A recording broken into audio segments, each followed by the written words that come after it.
मित्रों नमस्कार। मैं Rajwant sir youth competition times के ऑनलाइन प्लेटफॉर्म पर आपका हार्दिक स्वागत एवं अभिनंदन करता हूं। मित्रों, हम लोग असिस्टेंट प्रोफेसर के लिए इतिहास विषय पर चर्चा कर रहे हैं। ये दूसरा इसका लेक्चर होगा और इसके अंतर्गत हम लोग भारतीय इतिहास लेखन परंपरा पर चर्चा करेंगे, विस्तार से चर्चा करेंगे। कहां से कैसे प्रश्न बन रहे हैं उस पर भी बात होगी। तो आइए देखते हैं भारतीय इतिहास लेखन परंपरा। भारतीय इतिहास लेखन परंपरा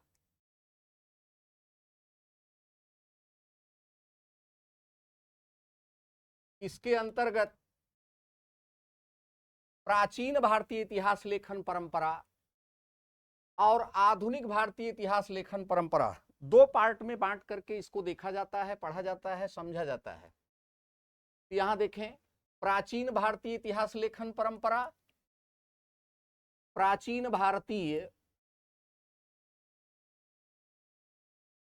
भारतीय इतिहास लेखन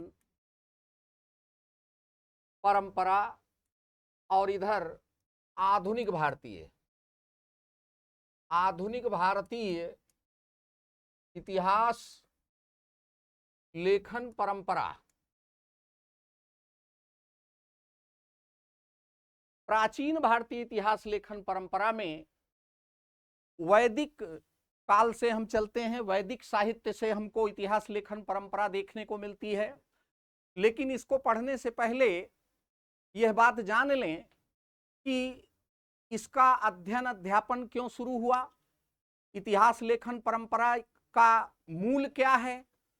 तो यहां से शुरू होता है आधुनिक जो भारतीय इतिहास लेखन है, जो ब्रिटिश इतिहासकारों ने भारतीय इतिहास के बारे में जो कुछ भी अनाप शनाप बातें कहा कि भारतीयों को इतिहास लेखन की जानकारी नहीं है, यहाँ कभी इतिहास बोध नहीं रहा है, और मतलब एक तरह से विद्रूप इतिहास प्रस्तुत करने का प्रयास किया आधुनिक भारतीय इतिहास लेखन के अंतर्गत ब्रिटिश इतिहासकारों ने। तो उसी के प्रतिरोध में, उसी के प्रत्युत्तर में ये प्राचीन भारतीय इतिहास लेखन परंपरा आई और इसे लेकर के आए राष्ट्रवादी इतिहासकार।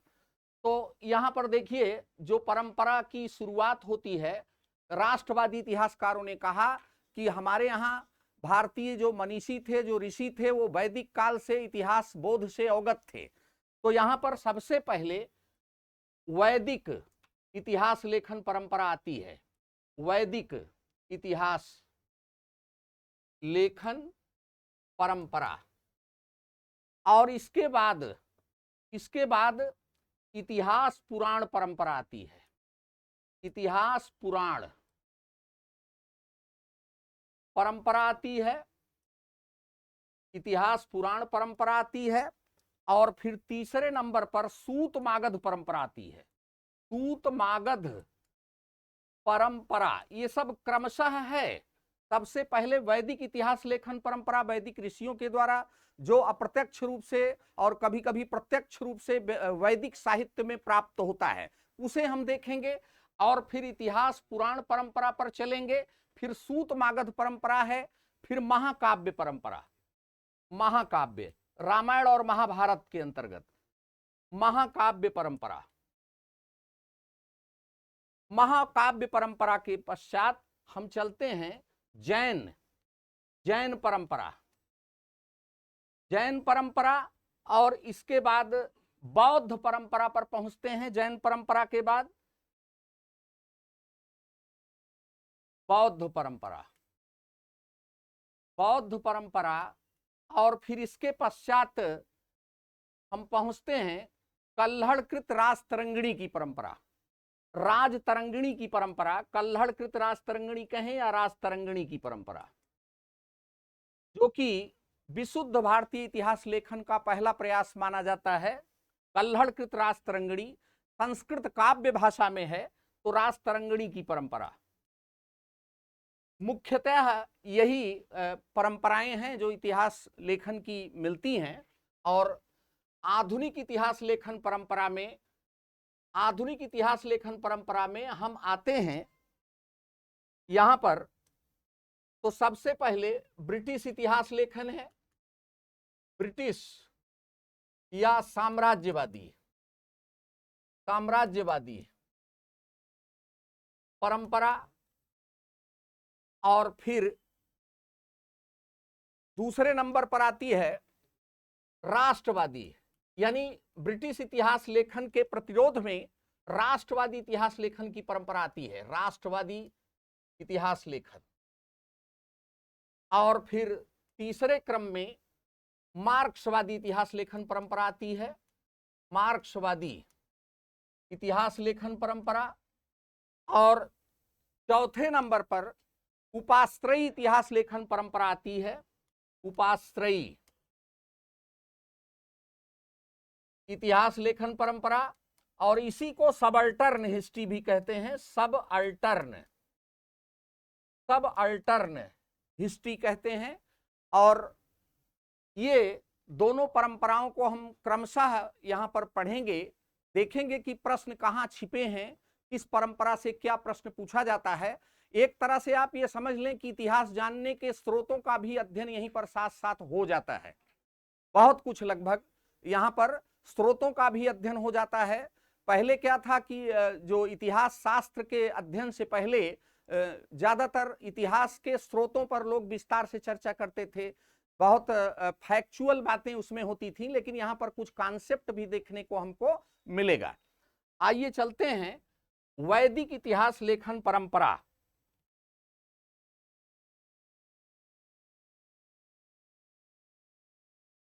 वैदिक इतिहास लेखन परंपरा में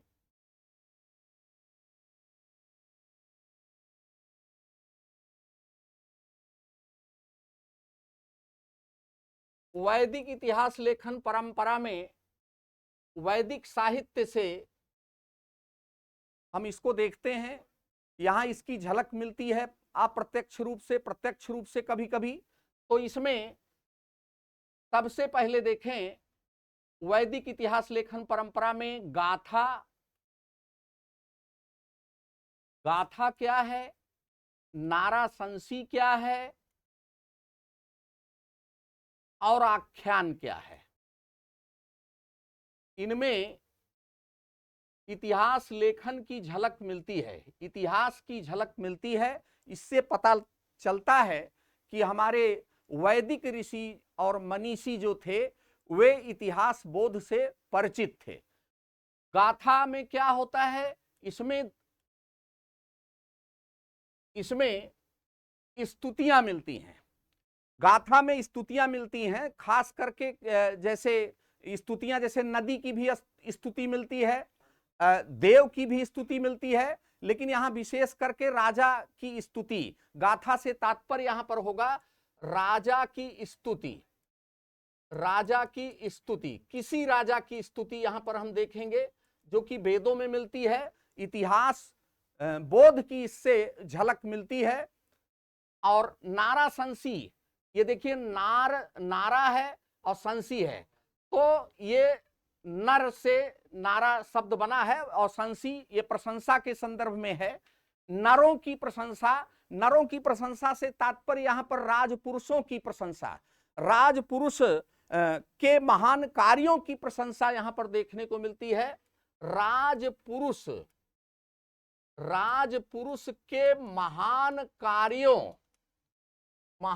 कार्यों की प्रशंसा से संबंधित जो मंत्र मिलते हैं वेदों में, उसे नारा संसी कहा गया है। तो कभी कभी ये शब्दावली भी परीक्षाओं में पूछ लिया जाता है, जोड़ा मिलाने को आ जाता है, सुमेलित करने को आ जाता है। और आख्यान क्या होते हैं, आख्यान जो हमारे वैदिक साहित्य में मिलता है, तो आख्यान पुरानी कहानी की ओर संकेत, आख्यान से तात्पर्य है पुरानी कहानी की ओर संकेत, पुरानी कहानी की ओर संकेत। ये आगे चल करके ऐसी ही कहानियां पुराणों में भी मिलती हैं, मतलब इनका अनवरत एक सिलसिला चलता है आगे भी। यानी वैदिक साहित्य के आगे भी हम देखते हैं, पुराणों में भी देखते हैं और आगे चल करके भी। तो इसी का अनुकरण आगे चल करके जैनियों ने, बौद्धों ने किया। ये आख्यान और गाथाओं का अनुसरण आगे चल करके किया है। अब देखें कि जो आख्यान, इसमें सबसे ज्यादा महत्वपूर्ण आपका आख्यान है। आख्यान के अंतर्गत वेदों में जो संवाद सूक्त मिलते हैं, संवाद सूक्त को हम आख्यानों के अंतर्गत ही देखते हैं। बहुत से संवाद सूक्त ऋग्वेद में प्राप्त होते हैं, आख्यान प्राप्त होते हैं। संवाद सूक्तों को आख्यान के रूप में जब देखते हैं तो सबसे पहले आप देखें कि ऋग्वेद के 10वें मंडल में, ऋग्वेद के 10वें मंडल में हम आख्यानों की चर्चा कर रहे हैं। ऋग्वेद के 10वें मंडल में पुरुरवा उर्वशी आख्यान है। पुरुरवा उर्वशी आख्यान है। यहां पर केवल इसकी झलक मिलती है। ये ऋग्वेद के 10वें मंडल में है। 10वें मंडल में यहां पर इसकी झलक मिलती है पुरुरवा उर्वशी आख्यान की। और इसका विस्तार शतपथ ब्राह्मण में और आगे चलकर के लिंग पुराण में भी इसकी कथा मिलती है, इसका आख्यान मिलता है। तो अब यहां पर देखें कि प्रश्न कहां छिपा बैठा हुआ है, उस प्रश्न को निकाल बाहर करना है। अब देखें, पुरुरवा ये राजा हैं और उर्वशी इंद्रलोक की अप्सरा है। तो यहां पर ये आख्यान की केवल 10वें मंडल में झलक मिलती है। जो इसका विस्तार है वो शतपथ ब्राह्मण में देखने को मिलता है। तो शतपथ ब्राह्मण के अनुसार इसकी क्या कथा है, तो यहां देख लें, इसकी केवल झलक मिलती है। यानी यहां पर झलक इसकी मिलती है 10वें मंडल में, और विस्तार इसका देखें, विस्तार शतपथ ब्राह्मण में, शतपथ ब्राह्मण में। सभी वेदों के अपने अपने ब्राह्मण ग्रंथ हैं, तो शतपथ ब्राह्मण में इसका विस्तार मिलता है। और आगे चल कर के लिंग पुराण में भी इसकी कथा, ये आख्यान मिलता है। लिंग पुराण में, लिंग पुराण में ये आख्यान इसका मिलता है। पुरुरवा, पुरुरवा ये ऐल वंश के राजा थे। पुरुरवा, पुरुरवा ये ऐल वंश के राजा हैं, ऐल वंश के राजा हैं।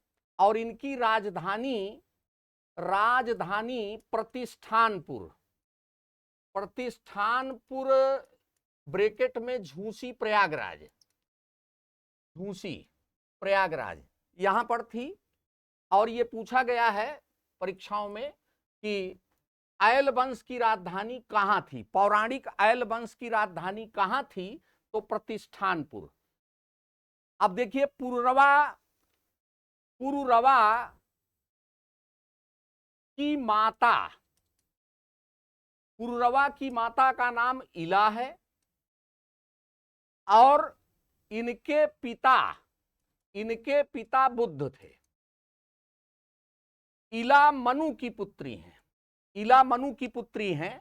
और इन्हीं इला के नाम पर इस वंश का नाम ऐल वंश पड़ा।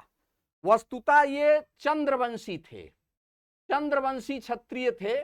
पुरुरवा यहां पर ब्रैकेट में चंद्रवंशी, चंद्रवंशी क्षत्रिय लिख दे रहे हैं, है ना। आप इसको जाने रहे कि ऐल वंश के जो राजा पुरुरवा थे वे चंद्रवंशी क्षत्रिय थे। इनकी राजधानी प्रतिष्ठानपुर झूसी थी और इनकी माता का नाम इला था, पिता इनके बुद्ध थे। तो प्रश्न आपका जो पूछा गया है विभिन्न परीक्षाओं में, वो ऐल वंश से ही संबंधित है, इसकी राजधानी से संबंधित। और अब देखें कि जो प्रयागराज का आज जो वर्तमान प्रयागराज है, इसका पहले नाम इलावास था, इलावास।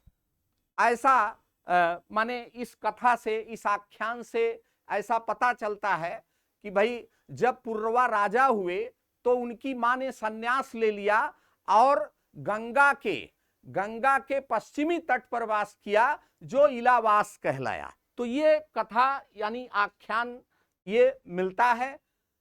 अब इसके बाद देखें कि इसी से जुड़ा हुआ पूर्वा और उर्वशी आख्यान एक तरह का प्रेम प्रसंग है, प्रेम कहानी आप कह सकते हैं, और इसका विस्तार शतपथ ब्राह्मण में। अब इसके बाद आप देखें कि एक घटना विष्णु पुराण के अनुसार, विष्णु पुराण में एक घटना का जिक्र है, विष्णु पुराण में एक घटना का जिक्र है कि हस्तिनापुर, हस्तिनापुर जो कुरुवंश की राजधानी थी, हस्तिनापुर ब्रैकेट में कुरुवंश की राजधानी, यह गंगा के प्रवाह में बह गई थी, गंगा के प्रवाह में बह गई थी। तब जनमेजय के प्रपौत्र, जनमेजय के प्रपौत्र निचक्षु ने कौशाम्बी को राजधानी बनाया था, ऐसा प्रश्न पूछा गया है।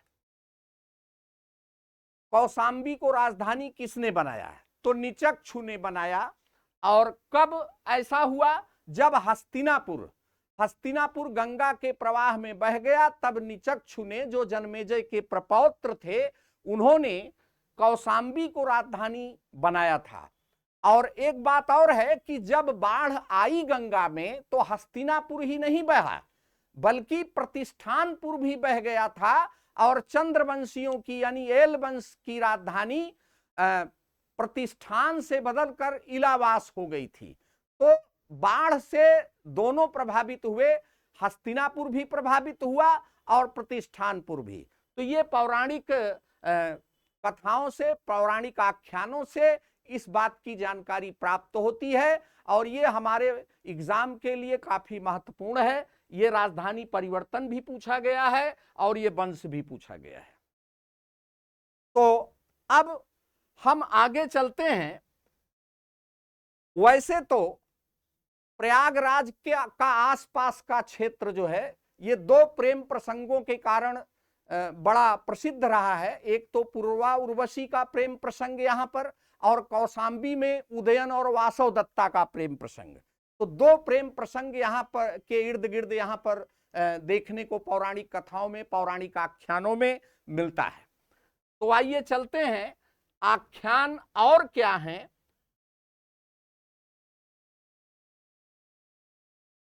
तो जैसा कि मैंने अभी आपको बताया कि ऋग्वेद के संवाद सूक्त में, ऋग्वेद के जो संवाद सूक्त हैं एक तरह से आख्यान हैं। तो अब इसके बाद देखें कि एक संवाद है यम यमी संवाद। यम यमी संवाद, इससे प्राचीन नाटकों की उत्पत्ति मानी जाती है, प्राचीन नाटकों की उत्पत्ति मानी जाती है यम यमी संवाद से। यम यमी संवाद, संवाद अंग्रेजी में डायलॉग, यम यमी संवाद। आख्यान के अंतर्गत इसको भी हम देख सकते हैं।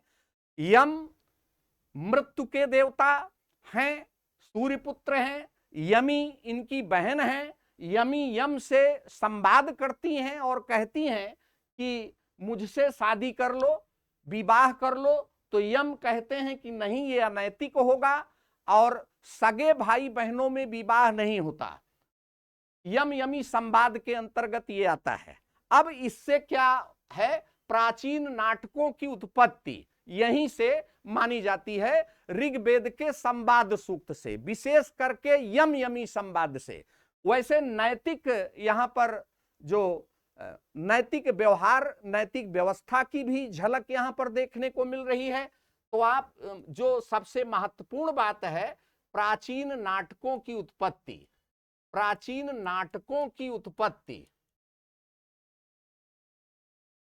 ये किससे मानी जा रही है? संवाद सूक्तों से, संवाद सूक्तों से मानी जाती है।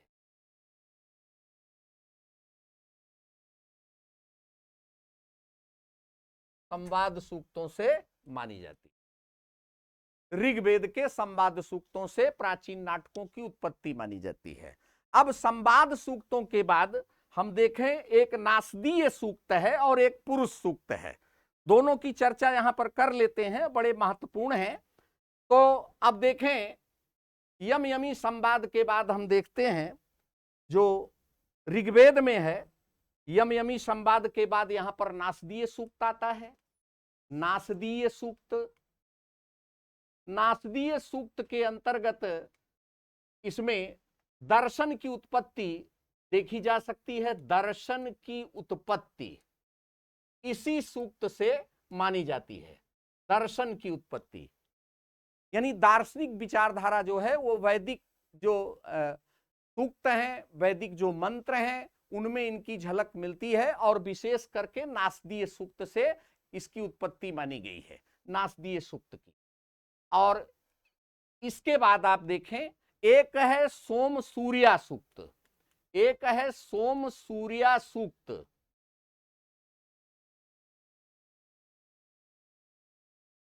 सोम और सूर्या का विवाह इसमें बताया गया है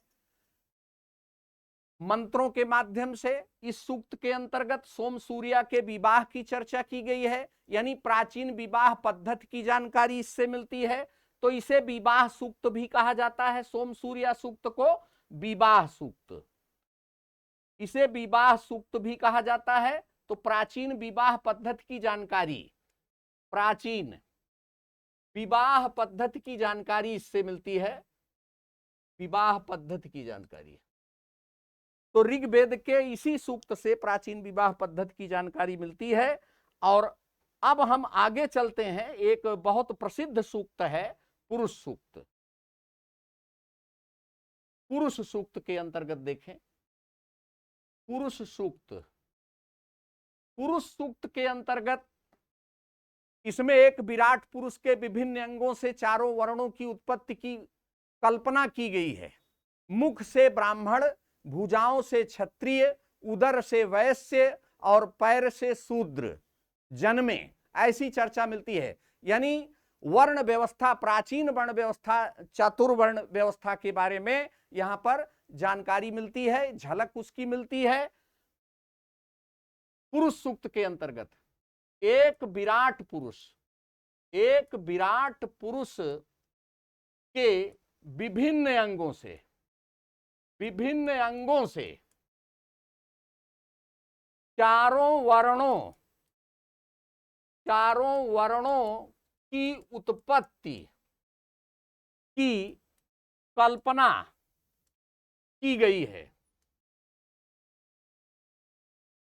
कहने का मतलब है कि पुरुष सूक्त के अंतर्गत एक ऐसा मंत्र है जिसमें एक विराट पुरुष के विभिन्न अंगों से चारों वर्णों की उत्पत्ति की कल्पना है। और यहां से जो प्रश्न पूछा जाता है कि वर्ण व्यवस्था के बारे में प्राचीनतम जानकारी कहां से प्राप्त होती है, तो किस वेद से होती है, तो ऋग्वेद से होती है। किस सूक्त से होती है, पुरुष सूक्त से होती है। वर्ण शब्द का उल्लेख पहली बार किस वेद में मिलता है, तो ऋग्वेद में मिलता है वर्ण शब्द का। और यहीं पर यह भी पूछा जाता है कि शूद्र शब्द का उल्लेख पहली बार किस वेद में मिलता है, तो ऋग्वेद में मिलता है। और इसी सूक्त के अंतर्गत ये मिलता है। मुख से ब्राह्मण, भुजाओं से क्षत्रिय, उदर से वैश्य, पैर से शूद्र पैदा हुए। और ये कल्पना है, यानी यथार्थ में इसको नहीं लिया जाता है, एक झलक मिल रही है। इसका मतलब है कि आर्य जो संस्कृति है उसमें वर्ण व्यवस्था धीरे धीरे जो है ऋग्वैदिक काल के अंतिम चरण में उसकी झलक मिलने लगती है, क्योंकि 10वां मंडल बाद में जोड़ा गया मंडल है। बाद में जोड़ा गया मंडल है तो मतलब ये वर्ण व्यवस्था की बात आरंभिक नहीं है, बल्कि ये उत्तर अवस्था है। यानी उत्तर वैदिक काल में वर्ण व्यवस्था पूरी तरह से दृढ़ हो गई, जाति व्यवस्था भी आ गई और गोत्र व्यवस्था भी कायम हुई है। तो ये सब हम टॉपिक में देखेंगे जब वैदिक कल्चर पढ़ेंगे, जब वहां की शासन प्रणाली देखेंगे, सामाजिक व्यवस्था देखेंगे, राजनैतिक, सामाजिक, आर्थिक, धार्मिक जब हम देखेंगे तो वहां पर इसकी चर्चा जगह जगह पर जैसे जैसे प्रसंग आएगा वहां पर की जाएगी। तो ये हो गया। और इसके बाद अब हम देखें कि और क्या जानकारी मिल रही है। और क्या जानकारी मिल रही है, जैसे वेदों के अपने अपने ब्राह्मण ग्रंथ हैं, वेदों के अपने अपने ब्राह्मण ग्रंथ हैं, तो इसमें ऋग्वेद का एक ब्राह्मण है, ऐत्रेय ब्राह्मण है। ऐत्रेय ब्राह्मण है। अब देखिए ब्राह्मण ग्रंथों में आख्यान कैसे मिल रहे हैं, ब्राह्मण ग्रंथों में आख्यान की क्या चर्चा है। तो इसमें ऐत्रेय ब्राह्मण की अगर हम बात करें तो इसमें सुनासेप आख्यान एक मिलता है। ये ऋग्वेद के ऋषि हैं, ऋग्वेद से संबंध रहा है इनका। तो सुनासेप आख्यान इसमें एक मिलता है और इसी के अंतर्गत चरैवेति गाथा मिलती है, जो कि मोटिवेशन के लिए बहुत महत्वपूर्ण है। चरैवेति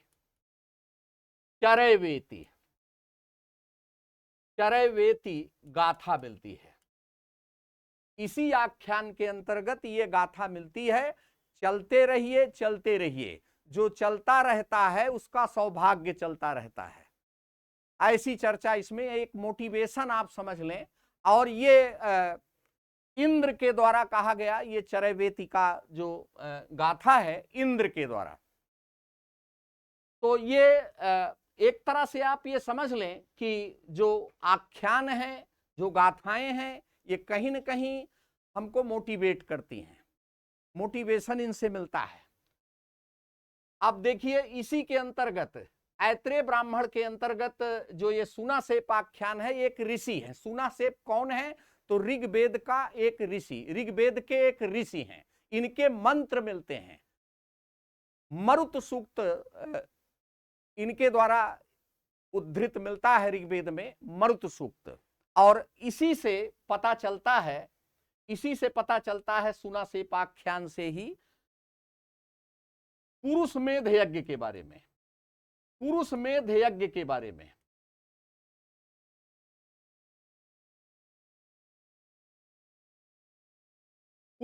यज्ञ में 25 यूप गाड़े जाने की बात कही गई है। 25 यूप माने स्तंभ, लकड़ी के पिलर आप कह लें, यूप। 25 यूप गाड़े जाते थे जिसमें बलि पुरुष को बांधा जाता था। और इसमें पुरुष मेध के अंतर्गत गरुण के आकार की वेदी बनाई जाती थी। गरुण के आकार की वेदी बनाई जाती थी, जिसे सेन जो है गरुण का पर्यायवाची है, सेन चिति या चेती कहा जाता है। और इसका जो पुरातात्विक साक्ष्य मिला है, यह भी प्रश्न पूछा गया है कि सेन चेती का पुरातात्विक साक्ष्य कहां से मिला है। तो सेन चेती का पुरातात्विक साक्ष्य कौशाम्बी से मिला है। इसका साक्ष्य कौशाम्बी से मिला है, इतिहास स्रोतों पर आधारित है। और आप देख रहे हैं प्राचीन भारतीय इतिहास लेखन परंपरा में वैदिक इतिहास लेखन परंपरा, तो यहां पर जो कुछ भी आप यहां पर देख रहे हैं कि ये सांस्कृतिक इतिहास एक तरह से है। सांस्कृतिक इतिहास की झलक यहां पर मिल रही है।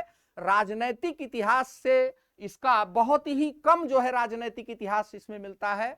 कहने का मतलब राजनैतिक इतिहास से कम लेना देना यहां पर है, या उसकी जानकारी कम मिल रही है। ऐसा नहीं कि नहीं है जानकारी, सभी कुछ है, वेदों में सभी कुछ है, वेद ज्ञान के भंडार हैं, वेद ज्ञान की राशि हैं, तो उसमें उसी से सब कुछ निकला हुआ है।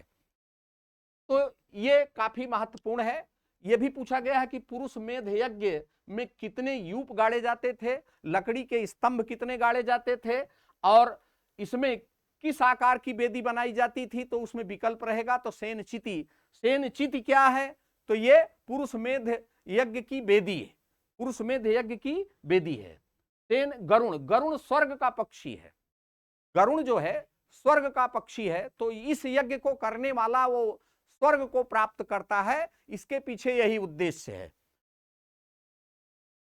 तो ये आख्यान और गाथाओं के अंतर्गत कुछ ऐसे फैक्ट आपको देखने को मिल रहे हैं जो बहुत ही एग्जाम ओरिएंटेड हैं। और प्रायः कई एग्जामों में, केवल असिस्टेंट प्रोफेसर की ही मैं बात नहीं कर रहा हूं, ये पीजीटी में भी आए हैं, नेट में भी आए हैं, और जीएस सामान्य अध्ययन के अंतर्गत भी आए हैं ऐसे प्रश्न। तो अब आप देखें कि ऐत्रेय ब्राह्मण में एक देवासुर संग्राम की भी कथा मिलती है। देवताओं और असुरों में जो संघर्ष हुआ था, संग्राम हुआ था, देवासुर संग्राम, देवासुर संग्राम की चर्चा मिलती है। पौराणिक कथाओं से हम लोग आगे चल करके ये जानते हैं। पौराणिक कथाओं में देवों और असुरों के संघर्ष की कथा मिलती है। समुद्र मंथन हुआ, 14 रत्न निकले, तो ये सारी बातें यहां पर इसकी झलक मिलती है। देवासुर संग्राम, इसमें बताया गया कि आर्यों का 2 वर्ग था, देव आर्य और असुर आर्य। देव आर्य और असुर आर्य, देव आर्य और असुर आर्य, किसी बात को लेकर के दोनों में संघर्ष हुआ, जिसमें अंततः असुर हार गए। और इसी बात को लेकर के, देवासुर संग्राम की घटना को लेकर के जो है आर्यों के मूल स्थान की चर्चा देखने को मिलती है। अविनाश चंद्र दास, डॉक्टर अविनाश चंद्र दास ने सप्त सैंधव प्रदेश जो आर्यों का मूल स्थान बताया, वो इसी आधार पर बताया है।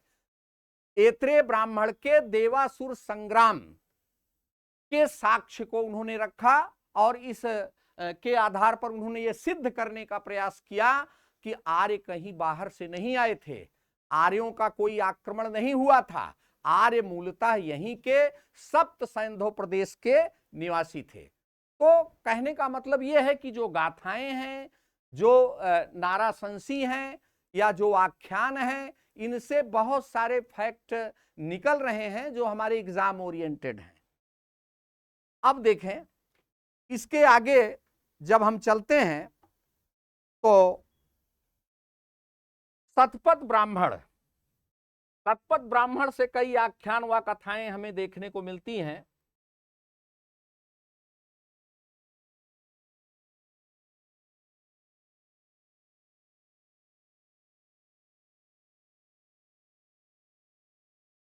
देखें, सतपथ ब्राह्मण, सतपथ ब्राह्मण से क्या जानकारी मिल रही है? सतपथ ब्राह्मण में ये सबसे बड़ा ब्राह्मण है, जैसा कि नाम से ही स्पष्ट हो रहा है। सतपथ सबसे बड़ा और प्राचीन ब्राह्मण इसको माना जाता है। इसमें गौतम राहुगण,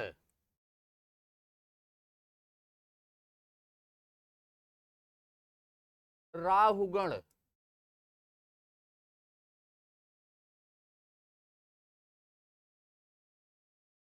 और विदेह माधव, राजा विदेह माधव, राजा विदेह माधव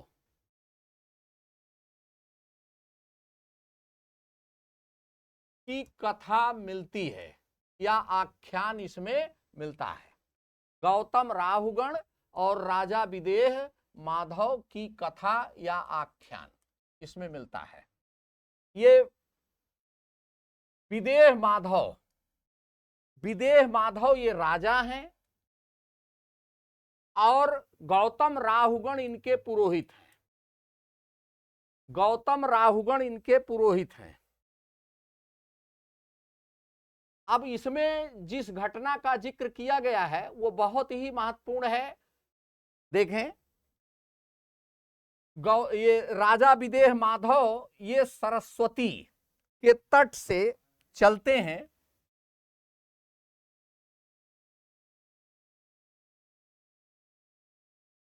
विदेह माधव और गौतम राहुगण की कथा देखें, चाहे गौतम राहुगण या राजा विदेह माधव की कथा हम कहें, तो ये चलते हैं सरस्वती के तट से, सरस्वती नदी के तट से राजा विदेह माधव चलते हैं गंगा घाटी की तरफ। गंगा घाटी की तरफ यहां से चलते हैं और इनके पीछे पीछे इनके पुरोहित गौतम राहुगण लगे रहते हैं। राजा विदेह माधव ने वैश्वानर अग्नि को मुख में धारण किया। राजा विदेह माधव ने वैश्वानर अग्नि को मुख में धारण किया और घृत का नाम लेते ही वो अग्नि भड़क उठी। राजा आगे आगे चलते हैं, गंगा घाटी की तरफ आगे बढ़ते जाते हैं और ये सदा नीरा तक आए। रास्ते में जो भी नदियां पड़ी वो सब जल गईं, लेकिन सदा नीरा यानी गंडक नदी नहीं जली। तो गौतम राहुगण ने कहा कि राजन यहीं तक पवित्र क्षेत्र है और यहीं पर आप वास करें। तो ये क्या है, ये एक तरह से जैसे कोई फिल्म चल रही है, एक तरह से जैसे कोई फिल्म चल रही है। रियल लाइफ और रियल लाइफ दोनों में अंतर यहां पर देखने को मिलता है। पर्दे के पीछे की क्या घटना है, क्या हो रहा है। तो यहां पर आर्यों का गंगा घाटी में विस्तार, इस कथा से आर्यों का गंगा घाटी में विस्तार की जानकारी प्राप्त हो रही है। क्या क्या जानकारी प्राप्त हो रही है? आर्यों का गंगा घाटी में विस्तार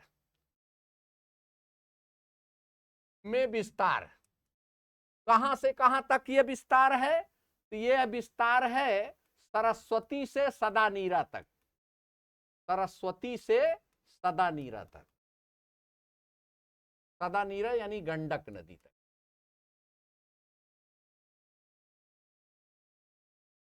अब यहां से देखिए एक प्रश्न जो है बहुत ही सूक्ष्म पूछा गया, उसे आप देख लें। क्या प्रश्न पूछा गया?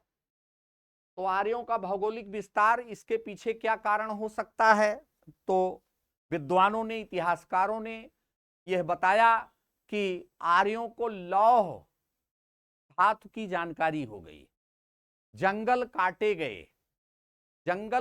गए, जलाए गए, तो इसीलिए वैश्वानर अग्नि की यहां पर बात हो रही है। गंगा घाटी उपजाऊ क्षेत्र था, यहां पर वे क्या कार्य करने लगे? कृषि कार्य करने लगे और धीरे धीरे जो है उत्पादन सामर्थ्य हुए। इसके पहले पशुचारी जीवन था और उत्तर वैदिक काल आते आते इनका जो जीवन हो गया वो कृषि पर आधारित हो गया। तो इस कथा से, इस आख्यान से इस बात की जानकारी मिल रही है, आर्यों के गंगा घाटी में विस्तार की जानकारी। ठीक है, अब जरा देखें और क्या है इसमें। एक प्रश्न आया था कि वैदिक संस्कृति की धुरी किसे माना गया है, तो उसमें 4 विकल्प दिया गया था। अब जरा देखें कि जो ये गंगा घाटी में पड़ रहा है कुरु पंचाल क्षेत्र, गंगा घाटी में कुरु पंचाल क्षेत्र पड़ रहा है। कुरु पंचाल क्षेत्र ये गंगा घाटी में, कुरु पंचाल क्षेत्र को वैदिक संस्कृति की धुरी माना जाता है,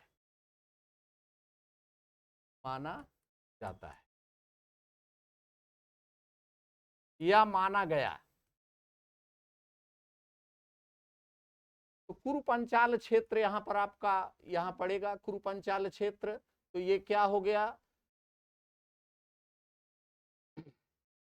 धुरी हो गया। जबकि उसमें विकल्प में मगध भी रहता है, तो कुछ जगहों पर मगध लोग बता देते हैं, लेकिन वो गलत है ना। सही आपका क्या है कि वैदिक संस्कृति की धुरी कुरु पंचाल, और ये क्षेत्र कहां पड़ता है? गंगा घाटी में। और ये जब आर्यों का गंगा घाटी में विस्तार हुआ तो कुरु पंचाल क्षेत्र जो है यहां पर विकास किए और इन्होंने यहां पर अपनी शासन प्रणाली वगैरह अपनाई। आगे चल करके जनपद और महाजनपद के रूप में इनका उदय होता है, जनपद और महाजनपद के रूप में इनका उदय होता है। तो कुरु पंचाल क्षेत्र वैदिक सभ्यता की, ये संस्कृति की ये धुरी माने गए। और अब देखें कि शतपथ ब्राह्मण की एक कथा और देख लें। जल प्लावन की कथा बहुत महत्वपूर्ण है इसी में। एक तो ये कथा मिल गई आपकी, है ना, विदेह माधव और गौतम राहुगण की कथा, और एक आप देखें जल प्लावन या जल प्रलय की कथा। इसी को मनु की कथा या मत्स्यावतार की कथा भी कहा जाता है। तो दूसरी इसमें दूसरा जो आख्यान है, दूसरा जो आख्यान है शतपथ ब्राह्मण में, ये जल प्लावन की कथा है। जल प्लावन या जल प्रलय, जल प्लावन या जल प्रलय, जल प्रलय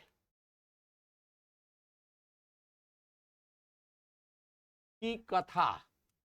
और इसी को हम और क्या कह सकते हैं, इसी को हम कह सकते हैं मनु की कथा, मनु की कथा। और इसी के अंतर्गत मत्स्यावतार की कथा आएगी, मत्स्यावतार।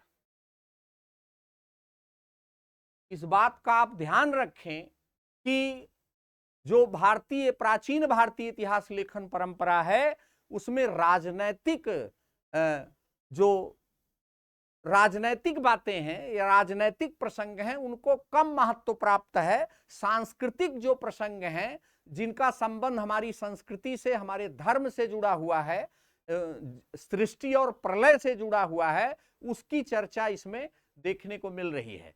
तो जैसा कि जयशंकर प्रसाद की कामायनी में भी बात आई है, मनु की बात आई है, श्रद्धा की बात आई है, हम लोग मनु की संतान हैं इसीलिए मानव कहे जाते हैं।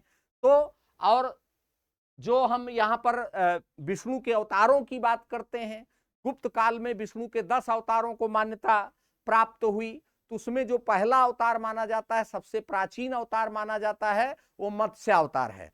तो मत्स्य अवतार की कथा इसमें शतपथ ब्राह्मण में मिल रही है। शतपथ ब्राह्मण में जल प्लावन की कथा के अंतर्गत ही ये मत्स्यावतार की कथा इसमें आ रही है। इसी को मनु की कथा, यानी जल प्रलय से मनु को बचाने के लिए प्रजापति ने मछली के रूप में अवतार लिया, यही है मत्स्यावतार की कथा। यानी मत्स्यावतार की कथा पहले प्रजापति से इसका संबंध था, बाद में इसका संबंध विष्णु से जोड़ दिया गया, बाद में इसका संबंध विष्णु से जोड़ दिया गया।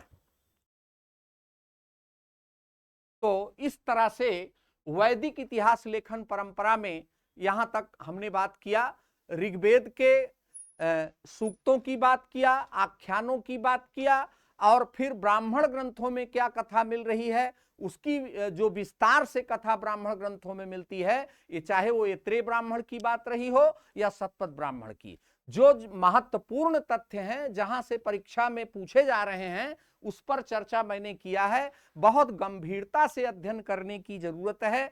और ऐसे ही मतलब क्या होता है कि जैसे टॉपिक लोग पढ़ लेते हैं तो उसमें टॉपिक के अंतर्गत ये नहीं आ पाता है। जैसे ऋग्वैदिक शासन प्रणाली आपने पढ़ा या उत्तर वैदिक शासन प्रणाली पढ़ा, तो वहां पर शासन प्रणाली, समाज या धर्म जो भी करते हैं तो वहां पर ये सब बातें नहीं आ पाती हैं। और यहां से सांस्कृतिक इतिहास के तौर पर माने यहां से जो फैक्ट ये मिल रहे हैं ये एग्जाम ओरिएंटेड हैं और कई परीक्षाओं में ये पूछे गए हैं। तो अब हम देखते हैं इतिहास पुराण परंपरा। जहां तक वैदिक साहित्य की बात है, वैदिक साहित्य की चर्चा हम यहां पर ना करके एक कॉन्सेप्ट हमने लिया इतिहास लेखन परंपरा का। वैदिक साहित्य हम पढ़ेंगे, वैदिक संस्कृति के अंतर्गत एक बृहद अध्ययन उसका होगा वैदिक साहित्य का। वेद, ब्राह्मण, आरण्यक, उपनिषद और वेदांग की भी चर्चा विस्तार से की जाएगी। तो आइए चलते हैं, अब हम देखते हैं इतिहास लेखन, प्राचीन भारतीय इतिहास लेखन परंपरा के अंतर्गत इतिहास पुराण परंपरा।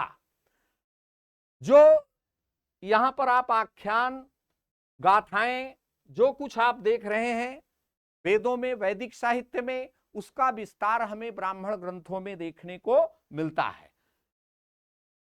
इतिहास पुराण परंपरा दूसरा है। इतिहास पुराण परंपरा। ब्रिटिश इतिहासकारों ने तो पुराणों की बड़ी आलोचना की। पुराणों का महत्व तब सामने आया जब पारजीटर की दृष्टि इस पर पड़ी। पारजीटर महोदय ने पुराणों का विस्तृत अध्ययन किया और उसके महत्व को उजागर किया। तो पुराण, इतिहास पुराण परंपरा, छांदोग्य उपनिषद में इतिहास पुराण शब्द मिलता है। इतिहास पुराण को पंचम वेद कहा गया है। छांदोग्य उपनिषद, छांदोग्य उपनिषद में इतिहास पुराण को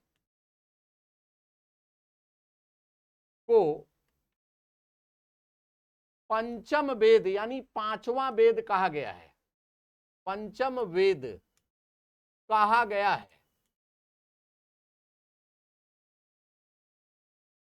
और पुराण का शाब्दिक अर्थ है प्राचीन आख्यान। पुराण का शाब्दिक अर्थ है, का शाब्दिक अर्थ प्राचीन आख्यान। पुराण, पुराना कहते हैं, पुराना तो तद्भव शब्द है, इसका तत्सम क्या होता है? प्राचीन। तो प्राचीन आख्यान। अब आप यहां देख रहे हैं कि जो परंपरा हमें वैदिक साहित्य में देखने को मिलती है उसका अनुकरण या अनुसरण यहां पर किया गया। पुराण, बहुत सारे पुराण लिखे गए। और पुराण जो हिंदू धर्म में आप देखें, पौराणिक धर्म, हिंदू धर्म, ब्राह्मण धर्म में, वैदिक धर्म में जो पुराण लिखे गए, काफी पुराण लिखे, 18 पुराण जो प्रामाणिक माने जाते हैं, और बहुत सारे पुराण लिखे गए। और इसी का अनुकरण किया जैनियों ने किया। जैन पुराण भी मिलते हैं, और भी जो है व्यक्तिगत तौर पर लोगों ने जो है, निबंधकारों ने लिखा, विद्वानों ने लिखा, है ना। तो कोई जो है कृषि से संबंधित हैं, तांत्रिक हैं, बहुत सारे हैं। तो यहां पर पुराण का शाब्दिक अर्थ प्राचीन आख्यान है। प्राचीन आख्यान, जैसा कि आख्यान से आप परिचित भी हुए, पुरानी कहानी की ओर संकेत। और अब जरा देखें कि पुराणों की संख्या जो मान्य है, पुराणों की संख्या कितनी है? 18 है। पुराणों की संख्या, पुराणों की संख्या 18 है। पुराणों की संख्या 18 है। और पुराणों के संकलनकर्ता कौन है? वेद व्यास के पुत्र लोमहर्ष। संकलनकर्ता इसके हैं लोमहर्ष।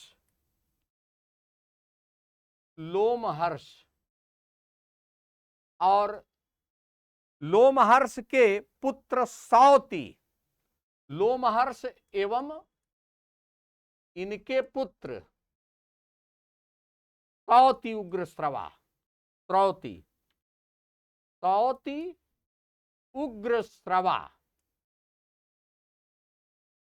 उग्रश्रवा। लोमहर्ष वेद व्यास के पुत्र हैं, जिन्होंने महाभारत का संकलन किया था। महर्षि वेद व्यास वेदों का संकलन किया, महाभारत का संकलन किया। उन्हीं एक परंपरा में आप देखें कि पुराणों का संकलन एक परंपरा के तहत होता आ रहा है। तो अब इसमें क्या है कि पुराणों का रचना काल क्या है? पुराणों का रचना काल देखें, ईसा पूर्व से ईसवी की तरफ है। 600 ईसा पूर्व से लेकर के 500 ईसवी तक पुराणों का देखें संकलन काल या रचना काल। संकलन काल देखें, पुराणों का रचना काल या संकलन काल। पुराणों का रचना काल, संकलन भी लिख दें, संकलन काल, ये 600 बीसी बिफोर क्राइस्ट से 500 एडी तक, ईसा पूर्व और ईसवी। तो ये गुप्त काल तक जा रहा है। 500 ईसवी गुप्त काल है। पुराण का संकलन पूरा हुआ गुप्त काल में। तो अब इसके बाद आप देखें कि प्रारंभ यहां से है और अंत गुप्त काल में संकलन पूरा हुआ पुराणों का। अब पुराणों की विषय वस्तु, पुराणों की विषय वस्तु बहुत महत्वपूर्ण है। पूछा जाता है पुराणों की विषय वस्तु, जरा देखें। समय भी पूछा जा सकता है, संकलन करता तो बहुत आसान है, सभी लोग जानते हैं, लोमहर्ष और सौति उग्र श्रवा। और संकलन का जो समय है ये आपने देखा। अब इसके बाद इसका विषय देख लें, पुराणों की विषय वस्तु। पुराणों की विषय वस्तु,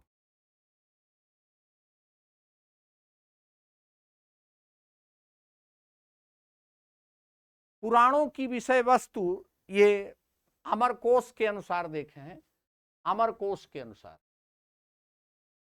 अमरकोश अमर सिंह का है, ये गुप्त काल के हैं, चंद्रगुप्त द्वितीय विक्रमादित्य के नवरत्नों में थे अमर सिंह। अमरकोश इन्होंने लिखा। अमरकोश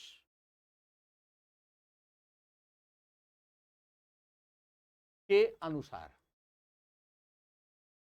तो अमरकोश के अनुसार जो पुराणों की विषय वस्तु है, जैसे इसमें सबसे पहला जो टॉपिक है, अगर पुराणों का हम अध्ययन शुरू करें तो इसमें सर्ग, सर्ग का मतलब सृष्टि से है।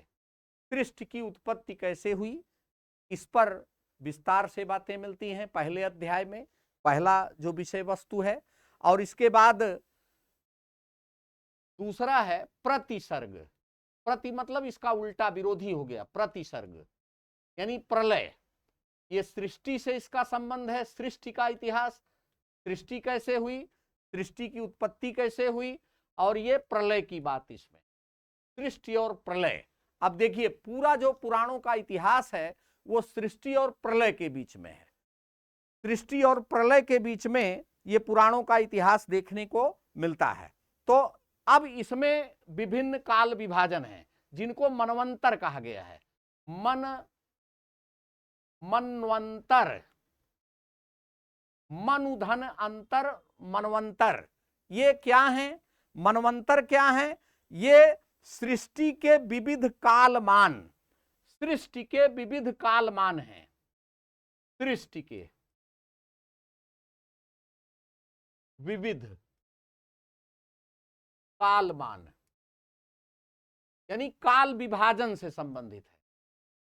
परीक्षा में ऐसा आ सकता है कि भाई मनवंतर किससे संबंधित है, पुराणों में मनवंतर किससे संबंधित है, तो विकल्प में काल विभाजन रहेगा, उस पर आप लगा सकते हैं।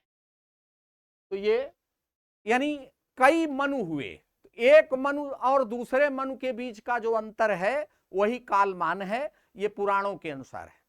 अब इसमें और देखें, वंश है, वंशानुचरित है।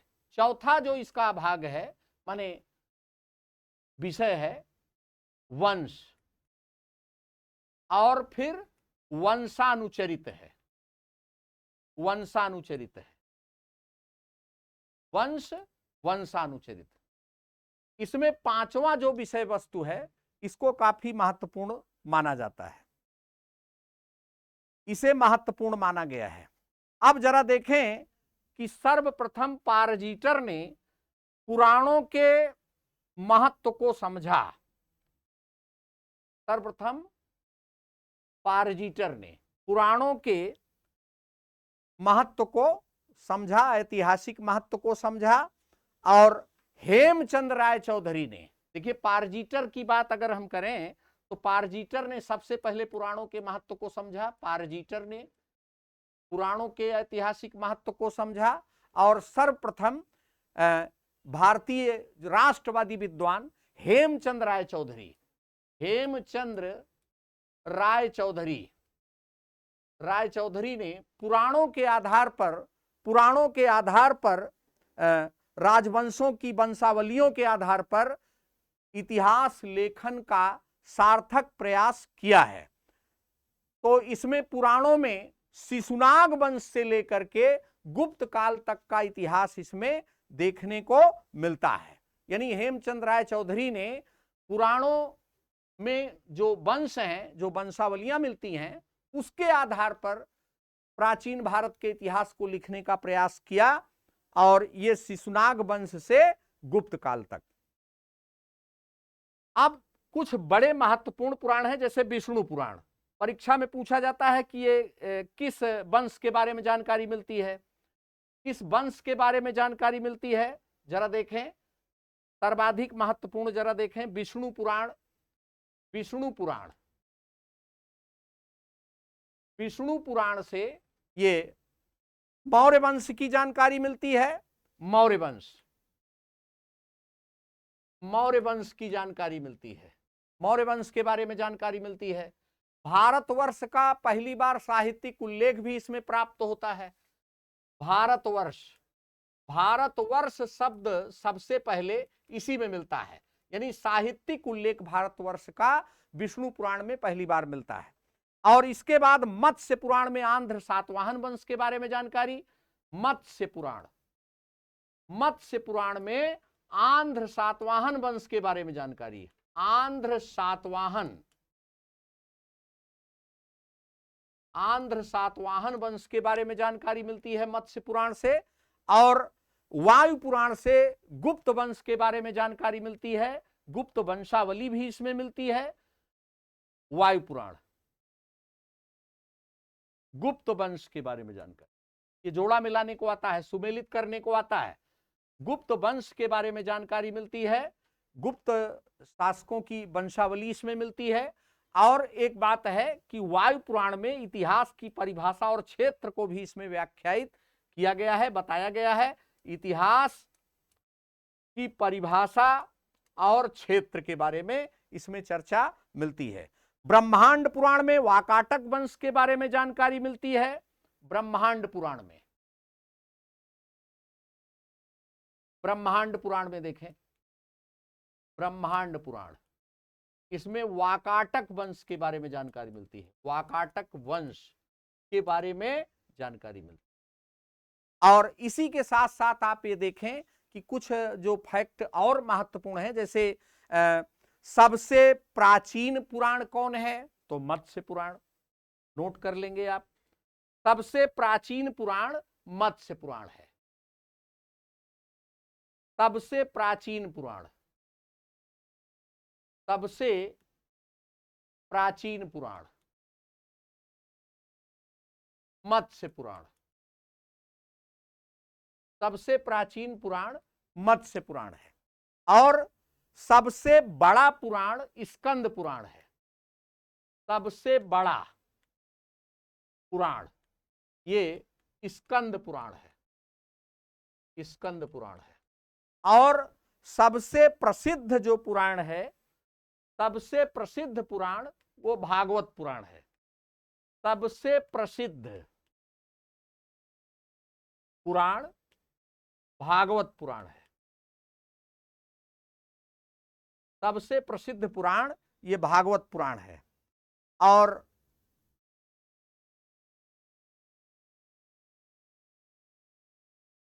इसके बाद एक है, जैसे गरुड़ पुराण है, बड़ा प्रसिद्ध है। मृतकों के बारे में, जब मृतक हो जाता है तो गरुड़ पुराण का पाठ किया जाता है, तो ये तांत्रिक विधि से संबंधित है। गरुड़ पुराण आयुर्वेद के बारे में, कृषि के बारे में, तंत्र मंत्र के बारे में, ज्योतिष के बारे में, तो गरुड़ पुराण देखें। बस गरुड़ पुराण, गरुड़, गरुड़ पुराण ये है, ये संबंधित है ज्योतिष से, गणित से, आयुर्वेद से। ज्योतिष, गणित, आयुर्वेद से संबंधित गरुड़ पुराण। और एक अग्नि पुराण है, अग्नि पुराण। तो अग्नि पुराण का जो संबंध है, जो इसका विषय है अग्नि पुराण का, ये भी जो है ज्योतिष और आयुर्वेद से है। ज्योतिष, आयुर्वेद और तांत्रिक पुराण के अंतर्गत इसको रखा जाता है, अग्नि पुराण। और एक क्षेत्रीय पुराण ग्रंथ है, ये पूर्व मध्यकाल का है, बंगाल से संबंधित है, शून्य पुराण। शून्य पुराण, शून्य पुराण ये 18 पुराणों के अंतर्गत नहीं आएगा, ये पूर्व मध्यकाल का है। पूर्व मध्यकाल, पूर्व मध्यकाल का है। और ये बंगाल से संबंधित है, कृषि, बंगाल क्षेत्र का है ये पुराण, और कृषि से संबंधित है, कृषि से संबंधित है। और इसके जो लेखक हैं रमई पंडित। रमई पंडित। तो मित्रों, इसी के साथ जो है आज का ये सेशन हम समाप्त करते हैं। फिर अगले सेशन में, अगले लेक्चर्स में हम आपसे बात करेंगे। इतिहास लेखन परंपरा का ही अभी चल रहा है। धन्यवाद।